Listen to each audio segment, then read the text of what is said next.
நான் ஒரு டிக்கெட் போட்டேன், அதாவது தட்கால் டிக்கெட்.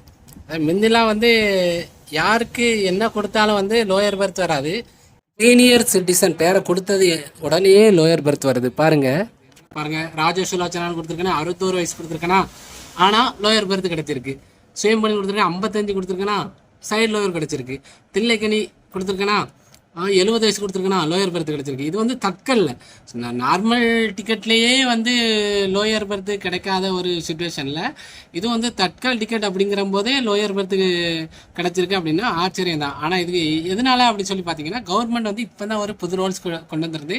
முதியோர்கள் அவங்களுக்கு அப்படிங்கிற பட்சத்தில் கண்டிப்பாக வந்து லோயர் பெர்த்து தான் தருவோம்.